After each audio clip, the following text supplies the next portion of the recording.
Hi,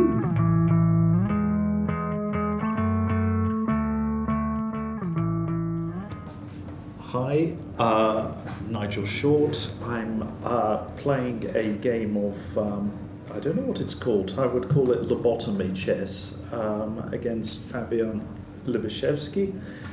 And I'm going to be talking my way through the game as we go along. So Fabian is white. We're improvising a little bit here.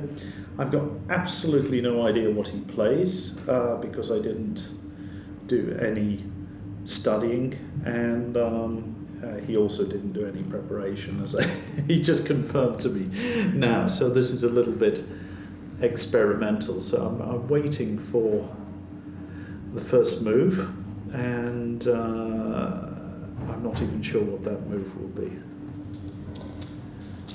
Ok, bon, ben on va commencer alors. Je démarre la pendule. Ok, bon alors je vais jouer G3 au premier coup. Bon, pour pas jouer un truc. So I can see the move G3 has been played. Boris Spassky told me the best way to play against such moves. He says I should play classical chess against this, so I'm going to go D5.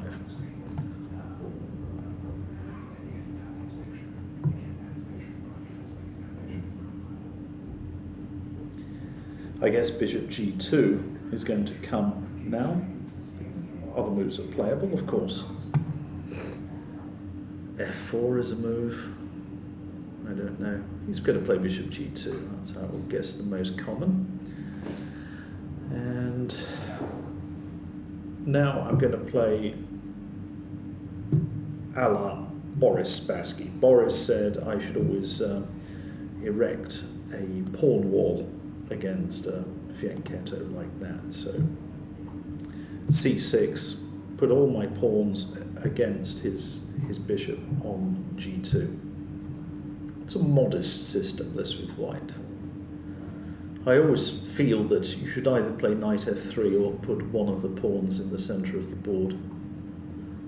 G3 is okay, of course, it's a very reasonable move, but slightly less challenging.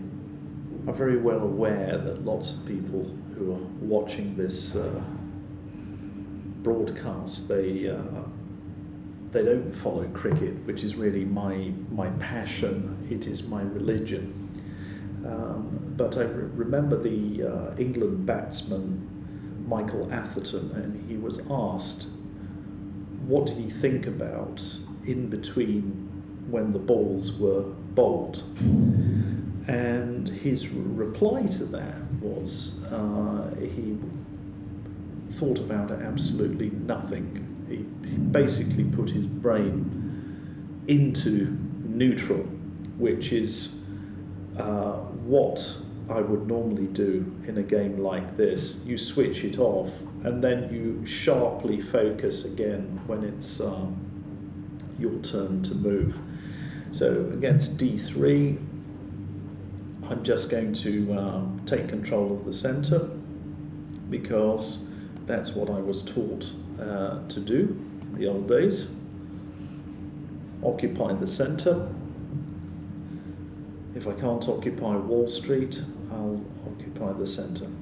Now he's gone knight f3, and that's attacking my e-pawn. So I think the most natural response to that is bishop d6. I could have played knight d7, but that commits myself.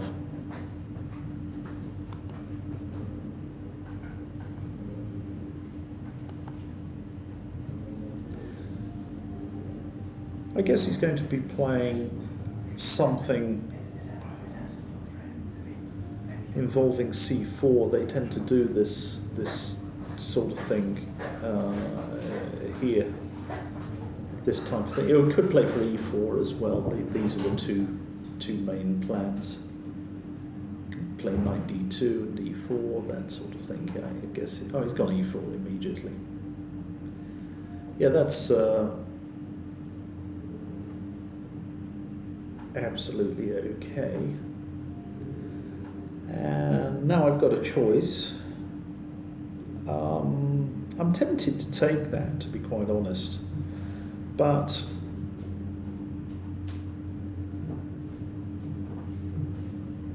knight f6 is another possibility. And in fact, I think I'll do that because it perhaps reduces some of his options. If I take on e4 too quickly, perhaps he can bring a knight round to c4. I don't know. So I guess knight f6. D4 doesn't look like anything to be concerned about. He could even take on d5 here, but I've already played the move, so it's a bit too late for that. He might choose to play against d5 with e takes d5 and then follow it up with bishop g5 and knight c3. That would be one way of playing. But I would guess he'll more likely do something else. Knight c3, knight d2 would be a reasonable way of playing.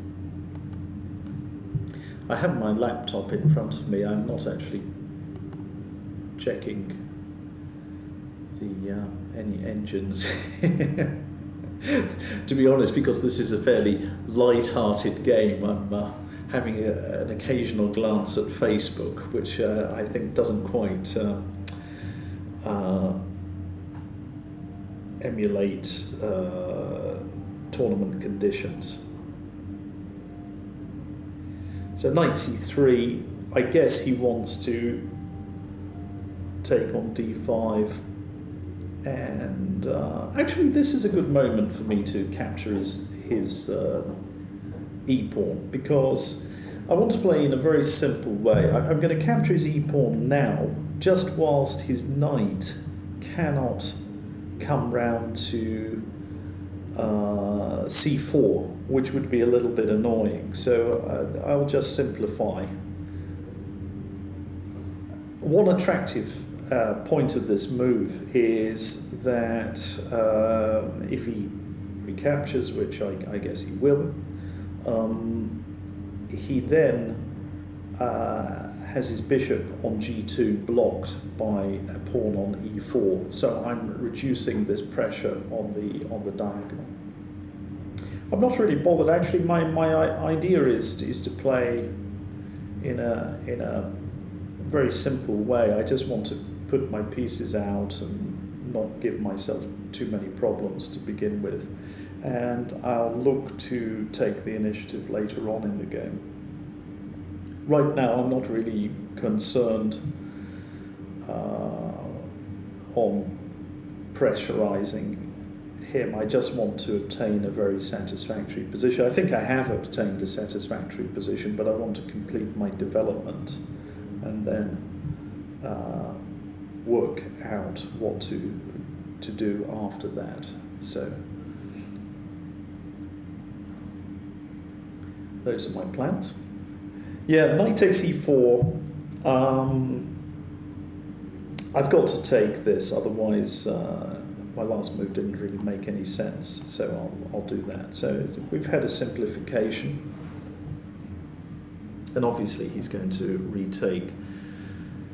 And after this I'll just, I'll castle.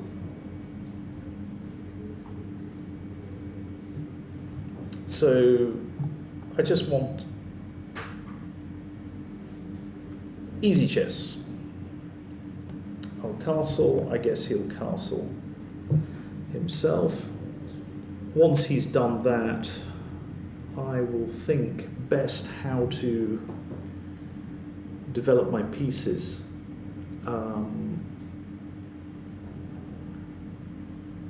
On the queen side, those are my real concerns.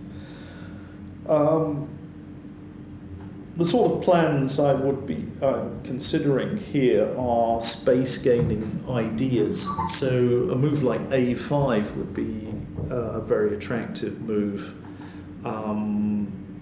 taking space, increasing the scope of my rook on A8,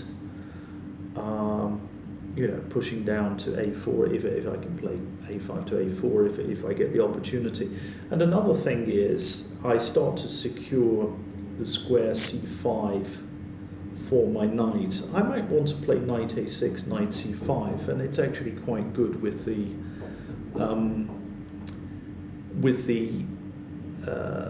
pawn on A5, because that will mean that the knight can't be driven away from the C5 square, or not immediately. So there are interesting possibilities. The first thing I might want to do is to solve this problem of my bishop on C8, and I'm thinking to put it on G4. When I'm looking at White's position here, I think that his plans, typically in this kind of King's Indian structure, they involve moves like knight from F3 to H4, knight H4 to F5, and that could be a little bit annoying. Once the knight comes to H4, I'm not really in a hurry to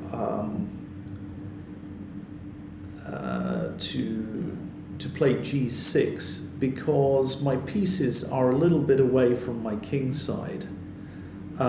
He's got more pieces on the king side. That's really what I'm saying. It's not that I'm going to get suddenly checkmated with a lightning assault, but I feel that he has a preponderance of pieces on that side of the board, so I should give my king a little more protection. So I'm inclined to play bishop G4, just because it will at least temporarily thwart that maneuver with knight H4, and he will have to decide what to do with his queen. He could play H3 and G4, driving my bishop back, but that will leave his pawns weak on that side of the board. So pin and win is a good adage, and that's what I'm going to do, bishop G4. So I'm not quite sure what he's up to be honest. Fabian he's not an 1800 player. I'm also not an 1800 player, though you wouldn't know that if you watch my match against Kasparov a few weeks ago. So I'm not quite sure what he's up to. I honestly think I've got a pretty easy game. That doesn't mean that Black is winning or even remotely close to having a substantial advantage, but it looks pretty easy play for Black. It's very difficult actually thinking and talking at the same time, going through the processes. So he's gone A4, and that's an interesting choice, and I think that I'm going to meet that with the reply A5, and I think the inclusion of those moves is to my advantage. As I mentioned earlier, one of my plans is to put my knight on C5, and because of the particular move order that he has played, he has exchanged off his queenside knight, and he doesn't have the option of bringing a knight to C4. So I'm just going to meet that head on. Unless there is some little tactic which bishop e3, bishop b6 ideas perhaps I have to consider, but I don't think that is really working. So I'm just going to play a5, stop him from gaining space, and I'll be bringing out a knight sooner or later on that side of the board. Anyone who's watching, see my polo shirt, Kasparov, the distant future of chess. I'm going to suggest that although Fabien has not done anything terribly wrong, obviously his position is pretty solid and all that, he's not played in absolutely the most precise way either. So, he may have just, some little imprecisions, might not have got to grips with this position, in my view. So, Alina Lamy has just walked into the room and she's taking photos of me. I guess she wants me to smile to the camera. Do you want to join me, Alina? Give me some advice. You mean you want to lose the game? Yeah, give me. Come on. What's happening in my game? I haven't seen any engines. Well, okay. Well, forget about engines. It's just a friendly game of chess. Am I doing well? I think so. Oh, thank you. No? Thank you. Yeah. But isn't it difficult to speak and think at the same time? It's awful. Yes. Yeah, I think it's a kind of a big distraction, right? Yeah, it's like drinking and walking at the same time. It's better if you do it when you're sat down. So, yeah. What I'm saying about this position is he doesn't have a knight to come to c4, and normally this type of position he'd be looking to play knight d2 and knight c4. That's my understanding of this. Is my very primitive understanding of the position. That if you could put a knight on c4, it would be a pleasant position for him. But because of the move order, we've exchanged these knights, and in fact my knight is coming to c5, and I'm just feeling that I prefer to be black. Not because black is doing that fantastically well, but just I think it's an easy position. That's all. That practically speaking, and also because of speaking, it's easier for you with black to play than for Fabien. Well, it's I feel comfortable with black. Normally, when you get these positions in a tournament, you're quite happy because you don't like to be pressed too hard in the opening. He hasn't really pressed me. He just sort of placed his pieces on reasonably central squares. So that's. But now I feel like somehow you are taking your commentator role back.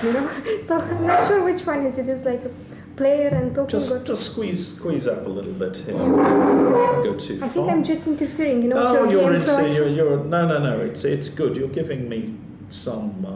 I haven't said any moves so far. Yeah, because otherwise it's a monologue, and I'm self-centered, but talking to myself all the time. I'm not sure it's something that I really like to do. Now I wonder how it would be if Fabien could hear what you're saying. Yeah, I don't know. I mean, he's got it worse because he's in the hall and he has an audience in front of him, whereas I'm sat very, very quietly. B3, okay. b3. I like that. I like b3. I like moves like that. So he is. But why b3? No, I like to see it because I think it. You know, maybe it's.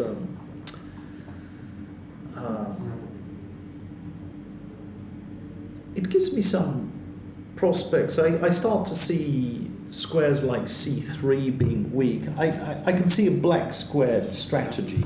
That's what I feel. And when I see a move like b3, I'm immediately thinking, yeah, I want to put in a knight on, let's say, to d4. Okay? That's my idea. I want to put in a knight on the d4 square. And if I sort of maneuver it to e6, for example, and then if the only way to stop me entering is to play c3, then suddenly his queenside pawn structure becomes weak. So yeah, these look like just very, very, very small concessions. But do you think you have enough time to bring the knight there, like a6? I'm going to play knight a6, and I'm not sure where that knight is going. Whether it goes to c5 or to b4, it's also possible, because then c3 would be weakening, but it could go to b4 and it could go to c7. Normally I would prefer to put it on b5, but I'm going to start with knight a6. Sooner or later I'm going to have to put my queen somewhere, and e7 looks like the regular square for this. I have to be a little bit careful about that, because again I've got to watch out for knight h4, knight f5. So there's one of the reasons why I put my bishop on g4 first, so I give myself the option of taking on f3. But I have a question. Where will he place his queen? Because in order to free the knight, that is he has to do something with the queen. That is a good question, because one typical square for this type of opening is to put the queen on e1, whereas in this precise position, the queen on e1 is not that attractive. And then knight b4 comes in. So knight a6 at the moment, I'm not 100% sure which direction it's going. And I'm going to play probably queen e7, probably put my f rook on the d file, and then I start to look for black squared strategy. Maybe bishop c5, maybe bishop d4, then knight c5. You have the flexibility, no? Yeah, I like my position. I think it's quite. So my intuition was right. Well, who knows? I mean, maybe all the people who are watching this, and they're watching with engines, and they're thinking, he's talking through his hand. White is slightly better here, Okay, Stockfish says 0.2, but I have whatever the engines say, I have a different, I have a view, and I think it's a comfortable game for black, very, very easy. So apologies, anyone watching, because I have a bit of a bad allergy at the moment. So if I blow my nose, I hope that doesn't offend anyone. I know it's something you're not supposed to do in Japan. It's incredibly rude. Yeah, but luckily you're in Morocco, so I'm in Morocco. Okay, Nigel, I think I let you continue your monologue. I'll consider. Yeah. No, it's not a monologue, because the audience appreciates it. I'm 100% I'm going to do a soliloquy. Yeah, that's it. Okay, to be or not. I'm up on time, which is the most important thing. I'll see you a bit later. If you really need help, when I will see that you're going down on time and the position is really complicated. Are you going to stay a little while? Or I'm going to take some shots, but somehow I got distracted, you know? Ah, okay, good, excellent. I'm going to be here for a while. So And you're looking forward to celebrating your birthday? You mean... Our birthday. Our birthday. But on which continent will you be on 1st of June? You know, that's the question. I'll be at home on the 1st of June. So, yeah. All the great grandmasters have their birthday on the 1st of June. Shankovic, Schuber, Short, and Lamy. And there are some others, I'm 100% sure, but I spoke to Mohammed Al-Modiaki, and he seems to have about 3 birthdays. He has more birthdays than the Queen, and he didn't seem to know which one it was, and they actually vary by some months, and they have a different view in Qatar on these things. I mean, his main point was it didn't really matter, and the fact that he had been born was the key thing, and I suppose philosophically he was absolutely right on that. Okay, but 3 is better than 1. Yeah. Now I really want, because otherwise I'm gonna get caught up in some analysis, and then you will not be able to get rid of me. Okay. Jolly good. I'm going to check what Fabien is doing, although I cannot help him because he's talking in French. Oh, right, okay, he's in French. And your French is a little rusty. Yeah, despite my name. Yeah, indeed. Okay, now I'm going to really make some pictures. Okay. I mean, my guess is if he's playing b3, that bishop is going to go to b2. But I don't think it's particularly well placed there. b2, at least it covers some of the dark squares on the queen's side. So I don't know. I'm not quite sure what he's up to. I think if I were him, I would just play h3 and just ask the question of the bishop: Am I going to capture on f3 immediately, or just retreat to h5? Those are the 2 options, and I think I'm going to put the bishop on h5. Yeah, I've got a feeling. Now I can see my opponent, Fabien. He looks deep in thought, and he's probably not too happy with his position.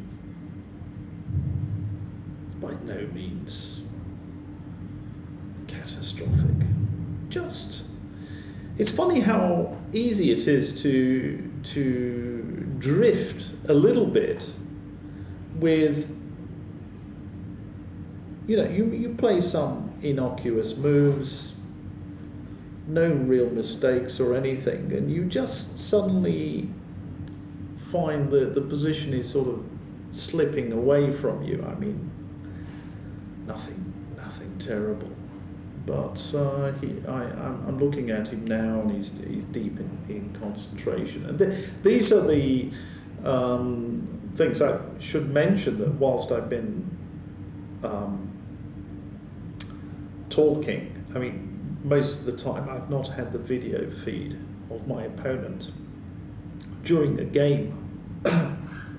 Of course, you can see his body language, and you can read things into that. You can infer all sorts of things from the intensity of his concentration or not. But I think he's just started to notice that, well, he doesn't have a very good plan, a very obvious plan. White should be looking to equalise here. So my plan is a simple one. I'm going to continue developing.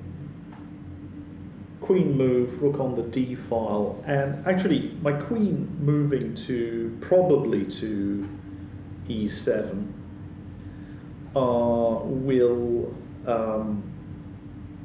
once I've got that e pawn protected, it will enable me to put my bishop on a more active square, and c5 is one active square on that diagonal, possibly to b4.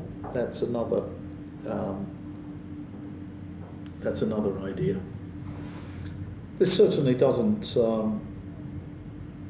count as a serious game, but it's the first even half or quarter serious game since my drubbing at the hands of Gary Kimovich. So I'm still licking my wounds a little bit after that, to be quite honest. It's pretty awful. As I said, worse than my worst nightmare.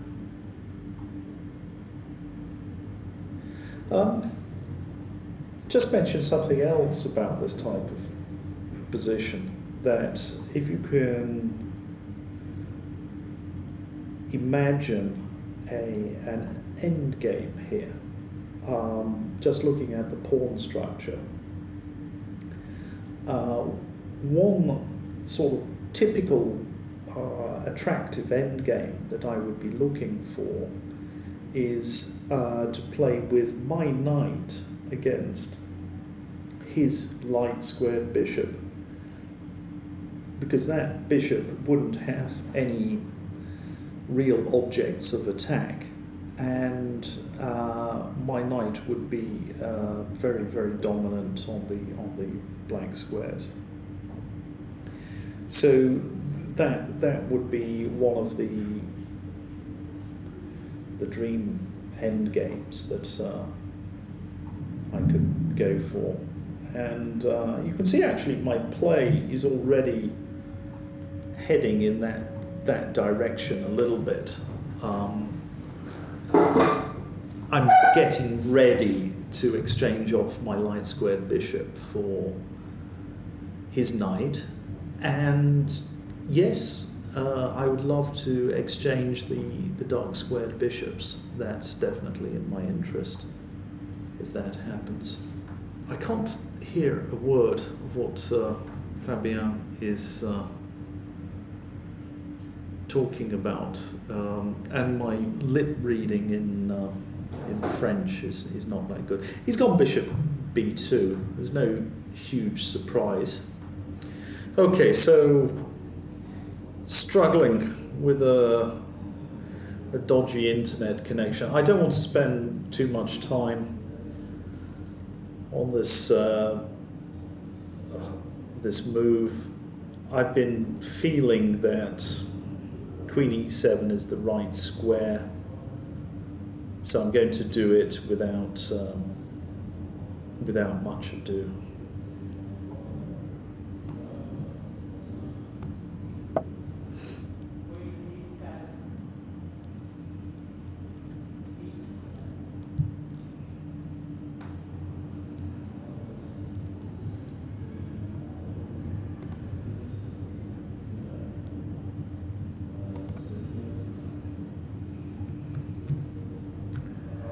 I think he's got to move his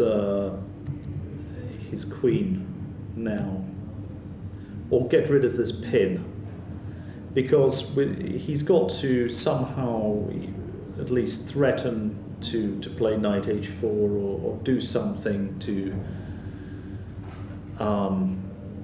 disturb me. Also, he needs to connect his rooks, so he's really looking for a square for this queen, and it's not that obvious where it should go. I think almost all squares have their drawbacks, to be quite frank.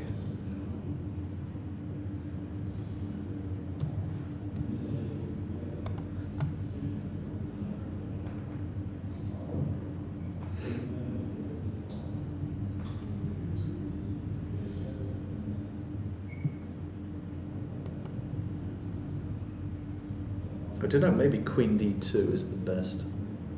It's a very odd square to go.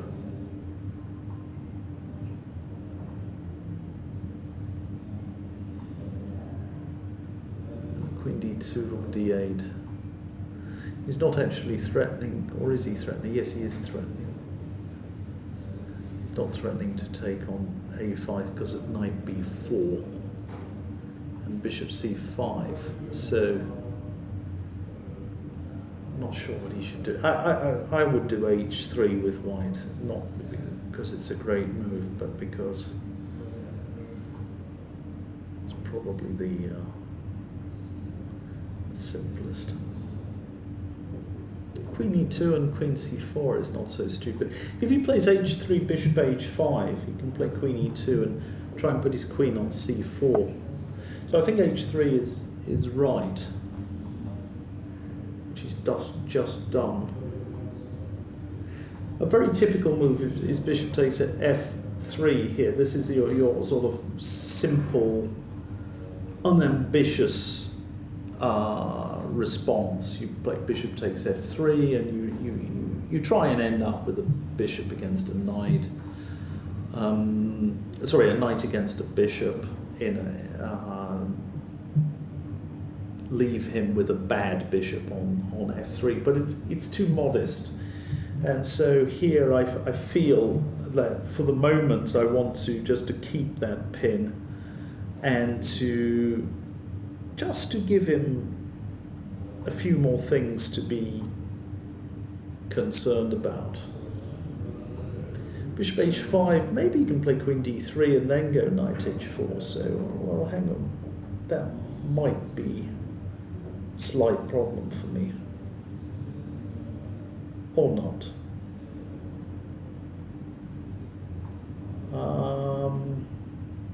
No, I'm going to keep the bishop h5. I'm following these basic ideas. Yeah, I want to move my f rook to d8.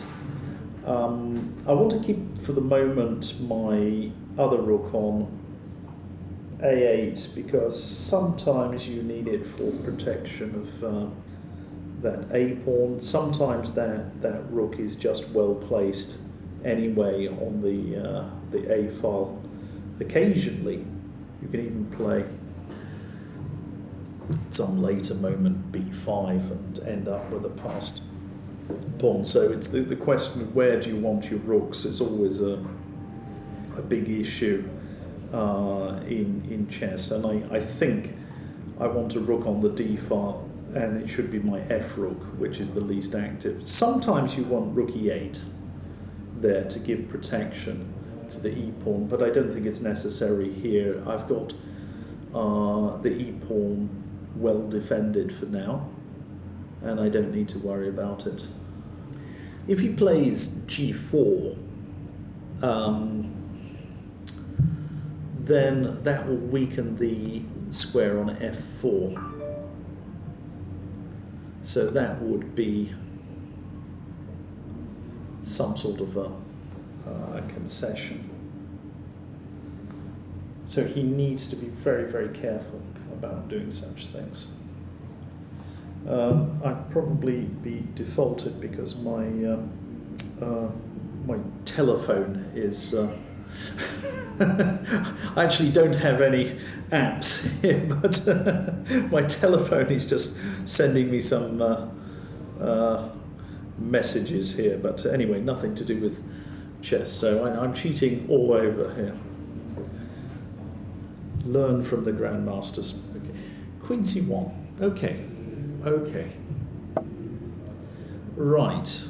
Now, Queen c1.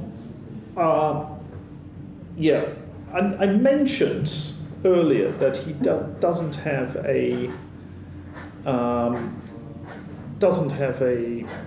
very good square for the queen, and that queen is not particularly well placed, not at all, in fact. But suddenly he gets this idea. knight h4, knight f5.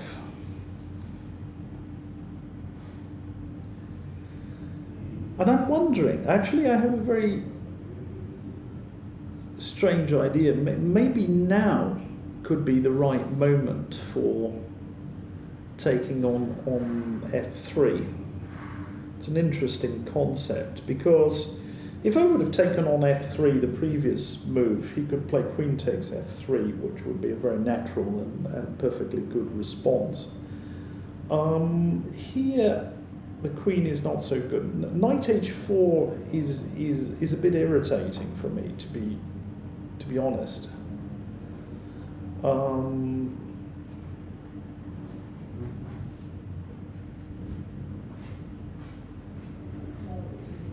I'm looking at possible defenses like rook d8, knight h4, queen e6.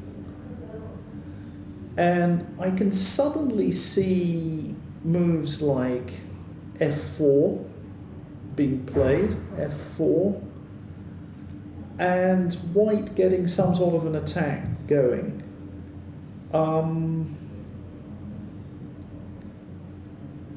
So maybe this is the moment for my very simple move. I'm just going to capture now on f3, because this seems to be by far the simplest thing to do.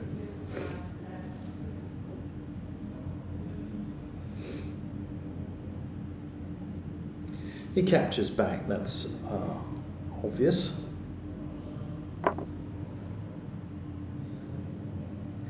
And now it should be time for rook d8. Yeah, as I say, now his queen is not optimally placed. If queen e3, I have bishop c5. In fact, bishop c5 is a good move anyway for me, just on the diagonal. I'm wondering whether Fabien is going to play in the simplest way here, which is just put his bishop back and try and play f4. Doesn't look very effective, but he has that. The king side is the one area where white, let's say, has the potential to get some sort of an advantage. So bishop g2 and f4, I mean, I can ignore it. There's no real threat there. But at least it is an idea. There I am. I've just tweeted a little tweet whilst I'm waiting. We've got a fairly quiet position. That's actually, it's nice, and it suits a person of my very, very advanced age to have, you know, to be relying on general principles and talking about weaknesses, because, you know, when you're old and you can't calculate variations anymore, you can always bluff it. You can, you know, talking about these generalities. So that's what I've got here, a position where I can talk in a meaningful way about these generalities, these concepts, various concepts. I want to get these bishops off. That's really what I'm looking forward to doing. Getting these bishops off the board. And I think once those are off, I can just feel yeah, that black is in very good shape. Actually, black is slightly better, pushing. So bishop c5, bishop d4 is part of my plan.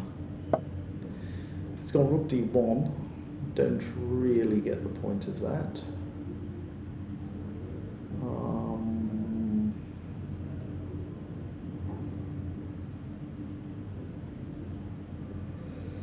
Rook d1. Okay. I'm going to play bishop c5 quite clearly, because yeah, now maybe he's looking to put his bishop on c4. That would be the ideal square for white. He wants this bishop on c4. So I have to think a bit more carefully about this. It's not a simple strategic decision. So if I play bishop c5, he has bishop e2. And then I have, perhaps I can disturb him a bit with queen f6, hitting f2, which is a vulnerable point. He would then have to exchange rooks and play queen e1, for example.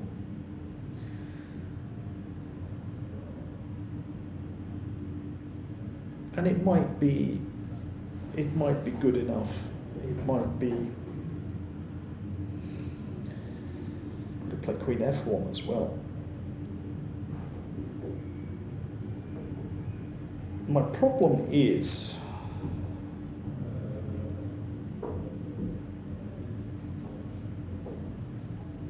it might not be that easy to make progress here. Yeah, if he puts his bishop on c4, if I go bishop c5 and he puts his bishop on c4, he goes bishop e2, knight e7, bishop c4, his bishop covers a lot of the squares of my knight.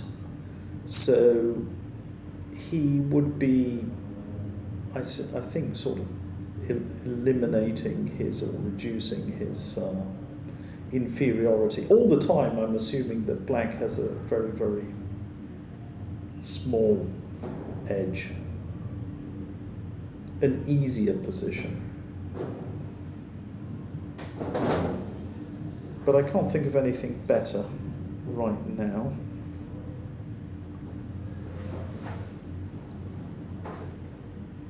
So I'm going to do it, bishop c5.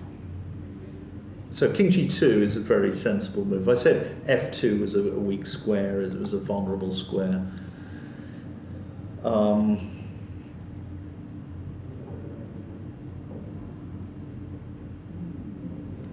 just wondering whether I can do something really a bit cunning.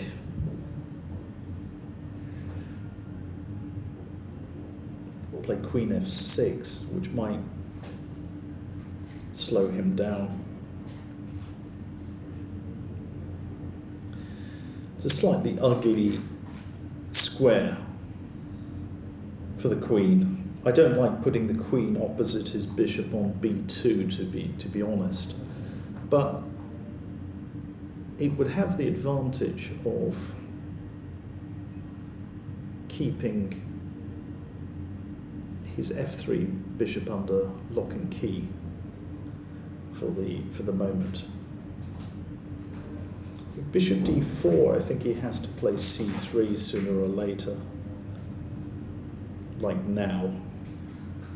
Just wondering whether I can bring my knight into b4. It's not that stupid, but there's something about the move queen f6 which appeals to me. I mean, it's a bit crude, but queen f6, I'm just wondering how he's going to develop his pieces. I think he has to play something like rook d2 or rook takes d8 and then go and protect his f-pawn, because I don't see what else, how he can untangle. And that might give me a bit of extra time. So I'm going to do it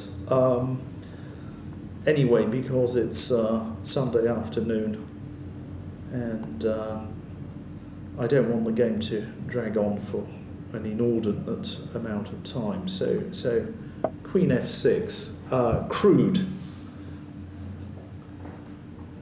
ugly chess, sometimes effective. If I were Fabien with white, I would be looking at playing the move h4. h4, one of the ideas behind this is just to play queen g5, and that would relieve a lot of the pressure on white. It's queen g5. After h4 I can play h6, and I probably will play h6. I could also play knight b4, and that might even be stronger because I keep him tied down to his c-pawn. So c3, the knight penetrates on d3, it leaps in. We all know about Kasparov's giant sprawling lobster on d3, which he got against Anatoly Karpov in that famous game. So knight b4, keep him tied up.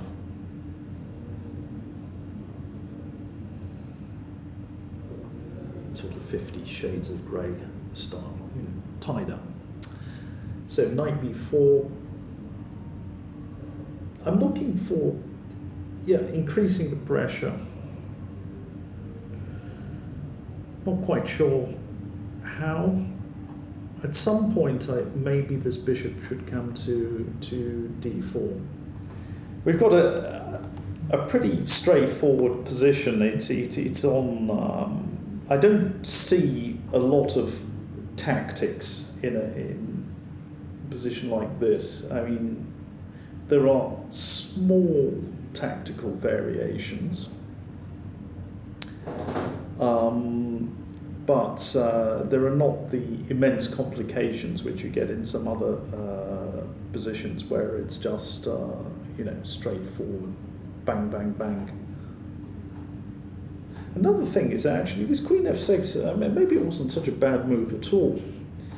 I'm starting to think that this knight can come round to c7 to e6, and then bishop d4, knight d4. I think if we get an exchange even opposite bishops, I like the black position because I've got a better pawn structure. So that's another thing which I like. So I'm either looking for knight against white squared bishop. It's very important, white squared bishop. I don't want to be playing knight against his dark squared bishop because his dark squared bishop is good. Or I'd like opposite bishops.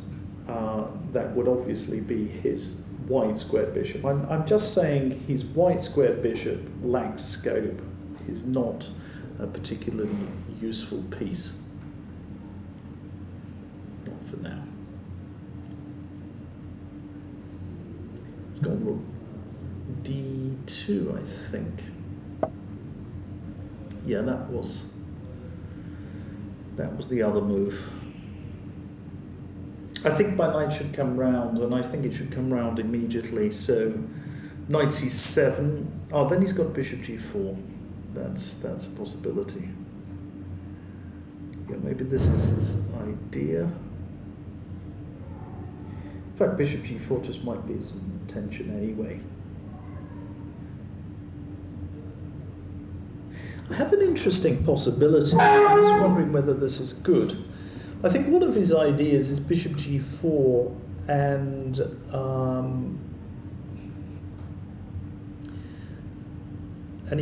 he stops this knight coming to e6, but I could thwart this by playing g6 now. After g6 now, if he plays h4, I play h5, and I can keep his bishop off that diagonal. If bishop g4, I play h5 anyway. But I guess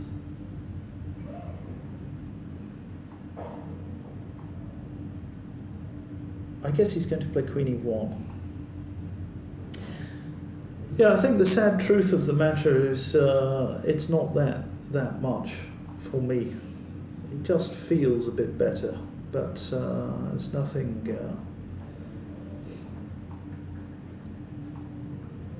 too exciting. I'm pretty sure if I play knight c7, he's going to play bishop g4, and that will be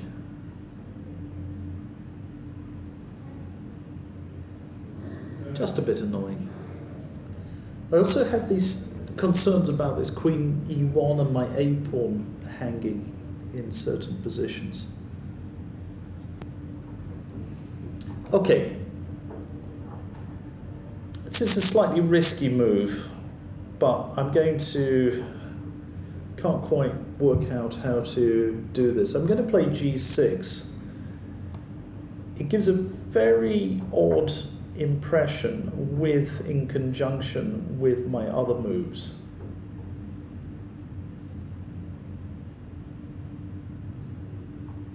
On the other hand, I can also play... No, I'm not going to play g6. g6 is too much. So I'll take my... I'll move that back. I'm going to play bishop d4. Bishop d4. What's the point of that? I want to provoke him to play c3. When he goes c3, I'll put my bishop back on b6. And I want to have an object of attack on b3. I want to put my knight on c5 and attack b3. It's not a lot. He's got c3 and he's got queen c2. Maybe it's heading for a draw, this whole thing. It would be disappointing if that were the case, but it could be I just don't have enough of a grip on this position. I don't have enough bite.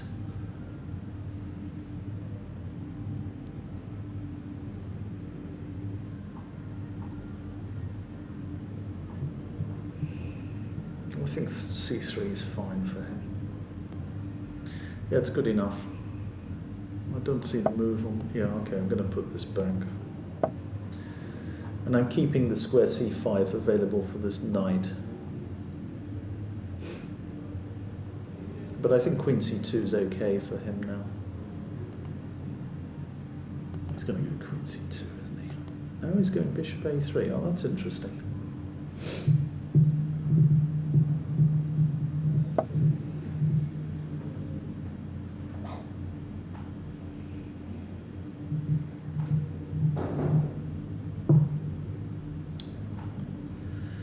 And this one's also good enough. I'm very, very sorry to say. I'll play knight c5 because I want to provoke an exchange anyway.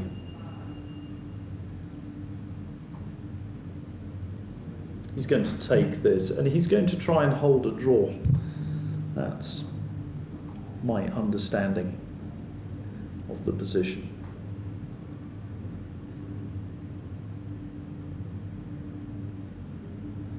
And he's probably going to succeed in making a draw.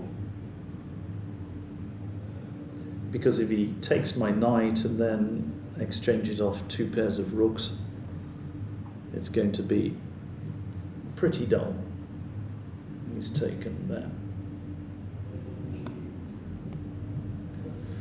Take back.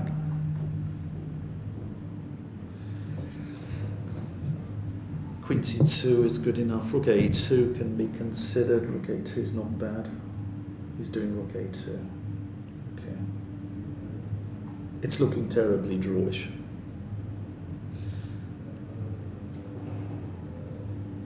It's a bit of a damp squib, as they say. I'm going to play positionally because, you know, I've got a bishop on a dark square. I should put my pawns on light squares. Basic principle here is, of course, that you control as many squares as possible.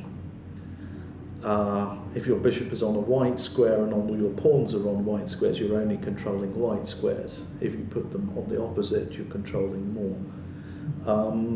Here it's not going to make any difference at all, but I want to play g6. First of all, to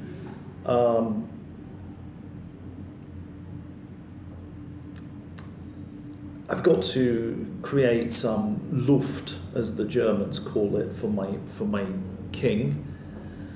But also I want to play h5. I want to try and take away this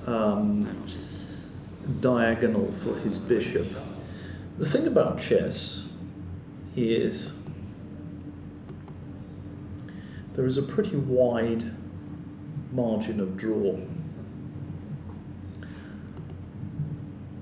And assuming this game is drawn, which is by no means certain yet, but let's say it's the likeliest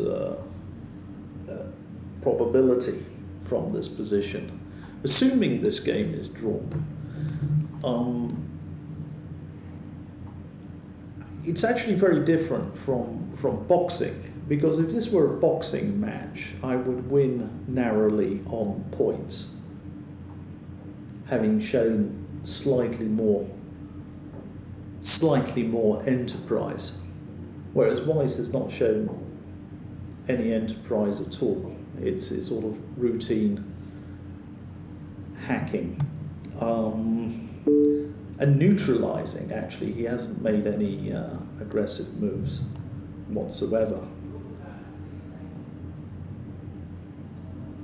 He's going to play rook d2. He's going to get all of these things off.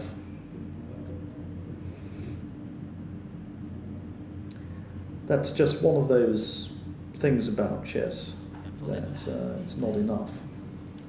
Dame prend, il a pu aller en b6, mais en fait après avec une dame en c2, défendre la f2 et b3. You know, slightly the better of a draw. A draw is still a draw.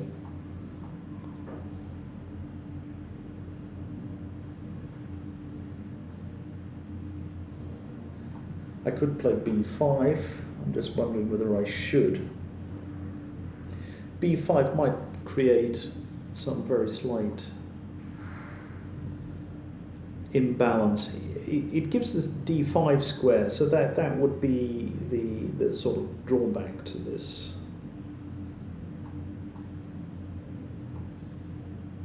Might just spice it up a little bit. I think I'm going to go h5 though. I think that's what I want to do,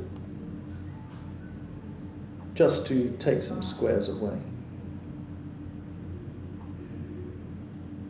He has to be a little bit careful because h4 is could be a threat now, a positional threat.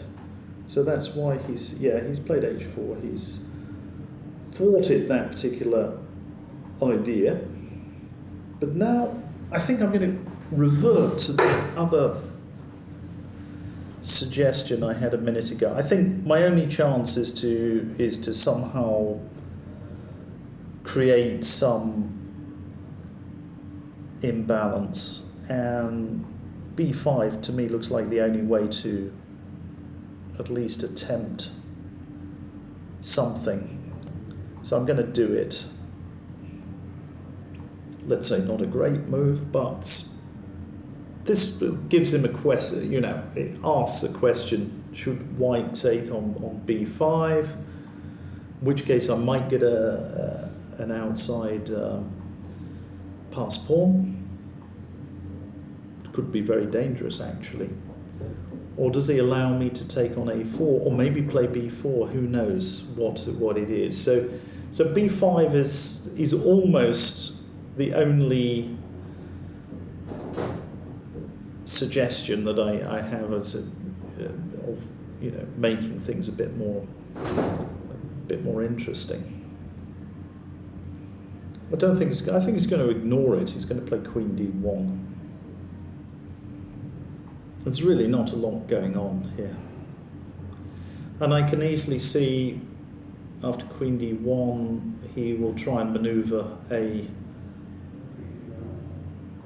his bishop around to c4. Hard to see any real problems here. Yeah, we now have some thumping disco music in the background, so just to add to the distractions. It's not the most thrilling game, but it's not utterly sterile yet. It's, you know, I'm keeping the embers alive, and they haven't gone out yet. I think my opponent is over the worst of his problems. He's just exchanged. I thought that was just a touch imprecise, to be honest. Not strictly necessary to do it like that. But he's going to play bishop e2, I guess, something, perhaps bishop e2. And now I think my only way to give him some problem is with putting pressure against f2. So if I can, for the moment, keep him tied up, and I'm just wondering what is the best way to do it? Queen b6 is probably what I'd like to do. The other idea is bishop a7 and then queen b6, and that just might be slightly more tricky. Queen b6, I don't think he has any particularly good move against that. Bishop e2, I can always take on f2. I suppose he could take on b5 then, although maybe not. So queen b6 and b4, who knows? It's not absolutely dead yet. Bishop a7 looks just too artificial. I'm going to play queen b6. No real threat.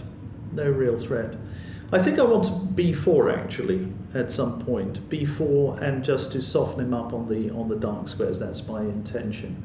So I'm going to do one of those things which they sometimes do in a game of chess. I'm actually going to go for a comfort break. I will be back in a very few minutes, and Macaulay will take over. So I'll go and consult my engine in the bathroom, and I will be back and see how I'm doing. Bishop d1, he's done now. Now I have to stop and think, and yeah, what do I do?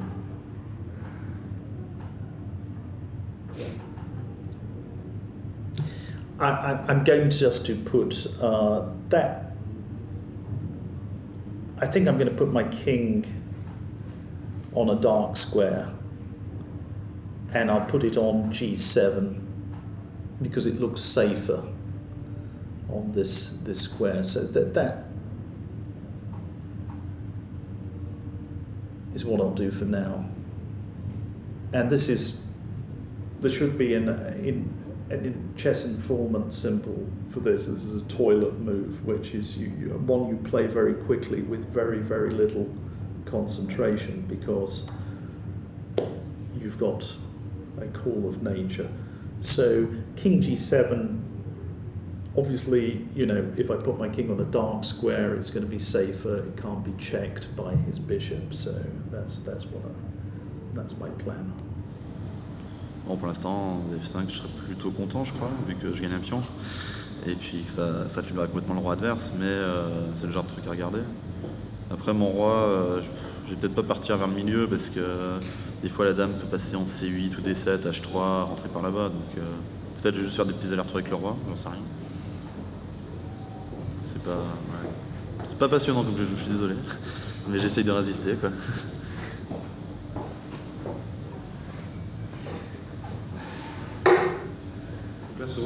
Okay, king f1. Right. I can only see one idea for me, and it's probably no good at all, but I'm going to do it anyway. I've got to play b4 and soften him up on the black squares. So I guess he's Ouais. probably going to be able to hold a draw, but I don't see any other plan at all. He's got several good options here, just c takes b4, queen takes b4 is bishop e2 is one option, and just putting a bishop on c4, and then he's incredibly solid. I can put a queen on d4, I can pretend I'm better somehow, but actually I don't believe it. I don't really see that any progress can be made, and even my c-pawn is potentially vulnerable. So he's chopped it off, and I think this plan is coming. I'm going to take with the queen. Taking with the pawn makes no sense. I'm actually worse if I take with the pawn. Can't see any idea at all, really. Actually, bishop e2 and bishop a6 and bishop b7 is just very irritating. Yeah.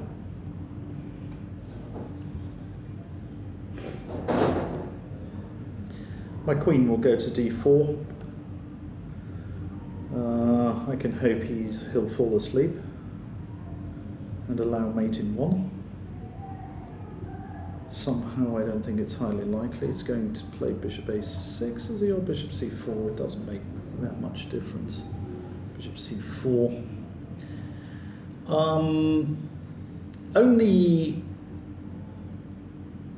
There's only one advantage to that.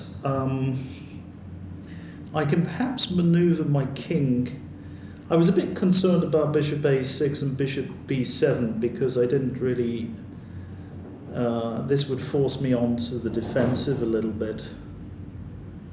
But now I can try and improve the position of my king. Not that I really have much of a plan, but I'll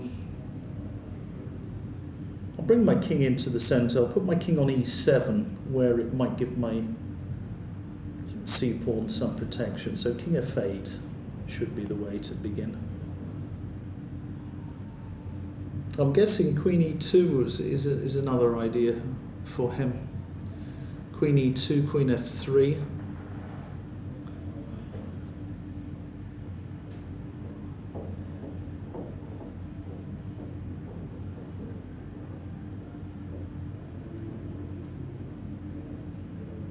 He's decided to do nothing, and that's also a very reasonable plan. I don't have any direct threats, so he's just saying, listen matey, you can't disturb me in any way here. So I'll put my king on e7 and I'll think again. I have one little idea here, maybe not a very impressive one. Either I have to play for f6, I either have to play for f5 or f6, and g5 could be played. So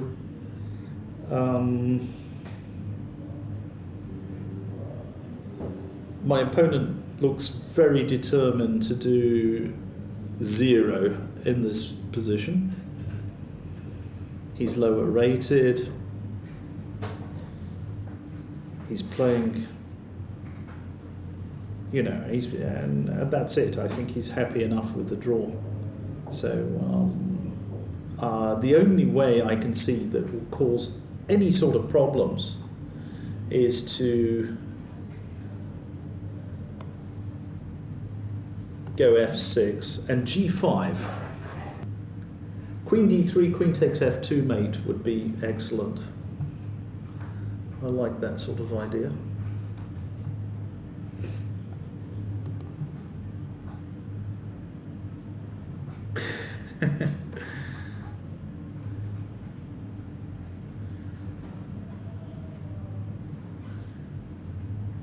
Okay.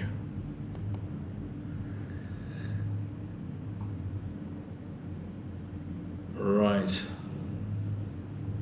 Good, there are people watching all over the place here. I'm seeing from Twitter, I'm getting some comments from my friends in different parts of the world, watching in South Africa. All right, G5 doesn't do anything, but I'm going to play it.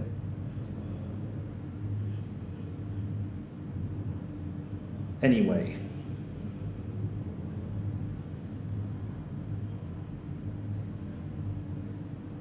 G5 Queen D E2. Is that risky? Am I in danger of cooking my own goose if I do that?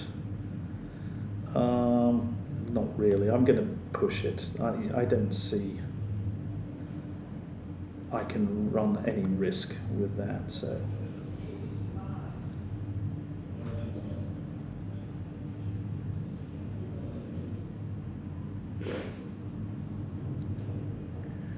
It's just one of those little questions to him. I played G5 and does he take it? Does he take it? Well, that creates an imbalance if he takes it. Not a big imbalance, not anything significant, but either I'll get an outside pawn, passed pawn,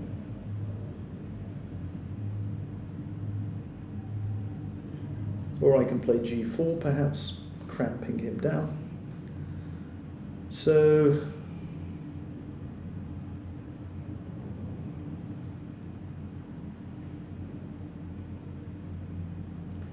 it's gone Queen E2.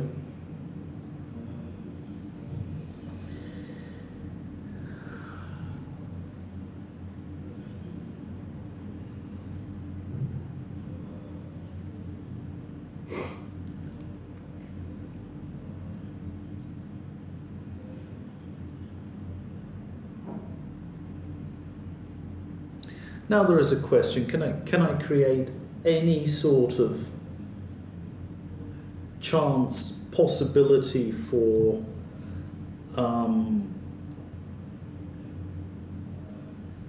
some sort of miraculous win? Well, G takes H4 and F5 springs to mind. Then if he takes, I can play King F6. And, every single thing here is a draw, but it's just might give him a little, just a very small reason to be concerned. So he can put his queen on F3, he can play, so it just might do a little something. So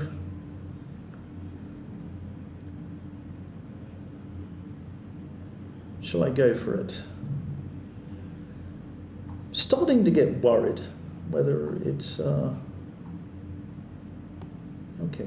go on. I don't want to mess up and suddenly lose a position that it's impossible to lose. He's taken back, and now I'm going to go F5. And I'll pretend that I have an advantage. If he takes F5, I'd really like to take his H-pawn, but I can't do that because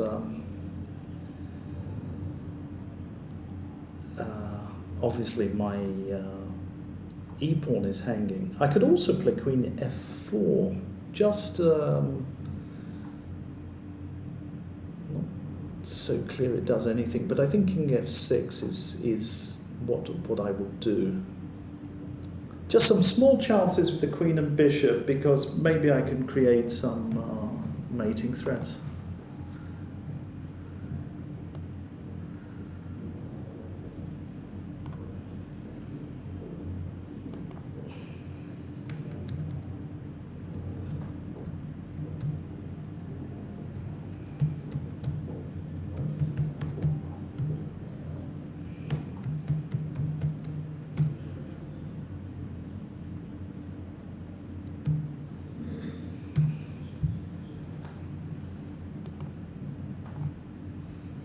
He's whipped it off.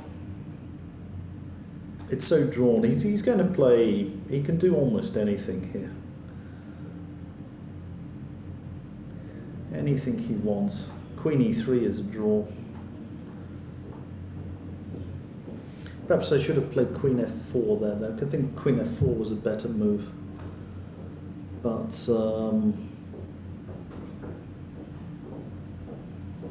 in fact, it was almost certainly a better move. Queen f4, Queen f3. No, it doesn't make any odds.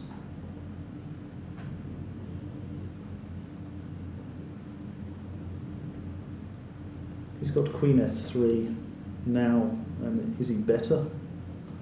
Have I blundered? Have I messed up? I probably messed up. Yeah. Yeah, I've messed up. I've messed up completely. Well, this is a typical story of someone who has overpressed against an opponent who's done absolutely zero in the game.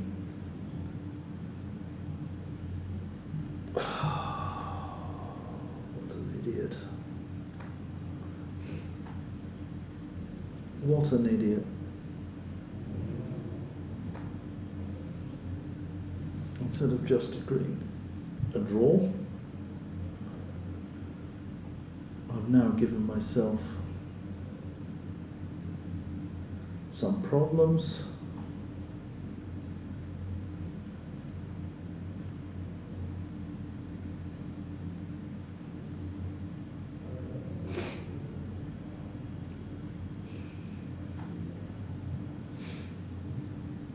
Or not.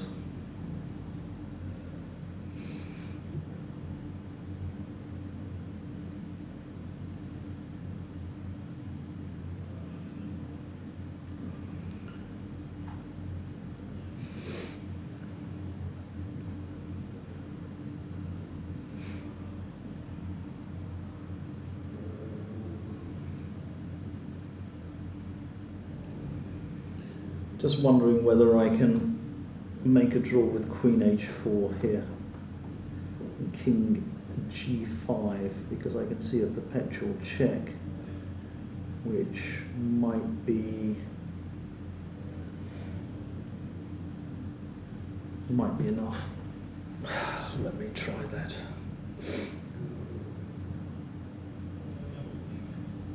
I can see a perpetual check giving up a piece.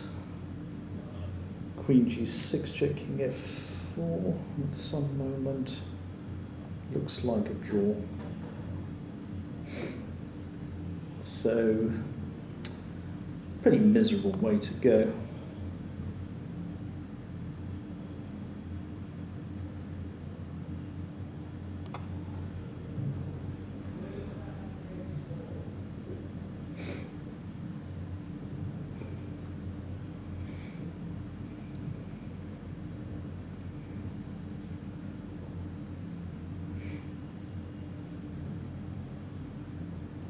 It's going to take on c6, and I'm going to play King g5.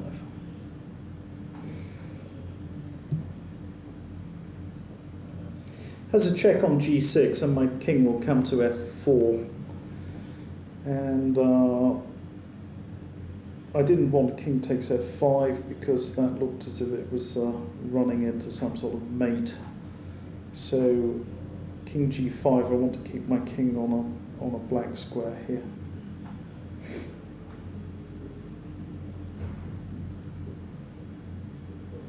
Just wondering, does f4 check win for him here? Maybe it does.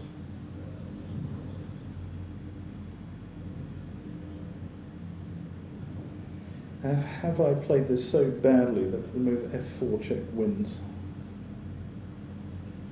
At the moment I can't see any defense to that. Oh, this is fantastically annoying.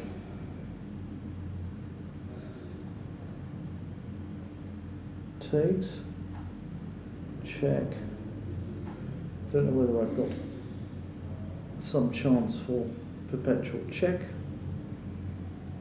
It's the only thing I can hope for. And my calculating ability is gone at this time in the afternoon. F4 check. Completely missed that. I missed almost everything today. The only time the game got slightly complicated, I managed to overlook something.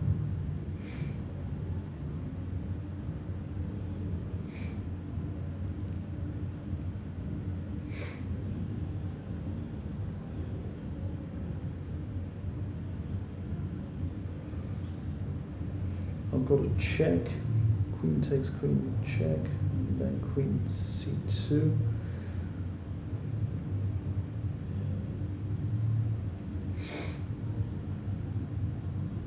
I don't know whether it's a draw. Can't work it out. He's taking. Oh, well, that's made it easy. F4 check, queen takes f4. Queen takes e5 was I'm not sure whether there was a draw there, but this one is now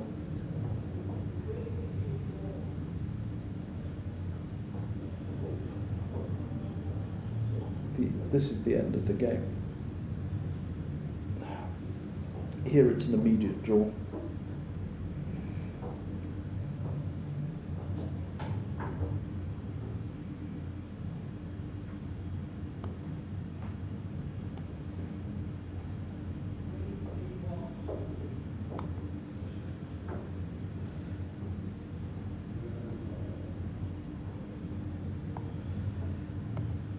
Queen g4 check. If he goes to the h file, queen h4 check is a draw, and then queen g4 check.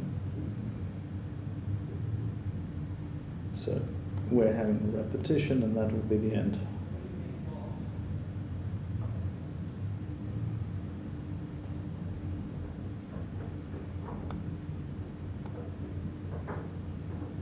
Okay. All right. It's a draw, apparently. Was I losing? Yeah. Yeah. F4 check wins. Yeah.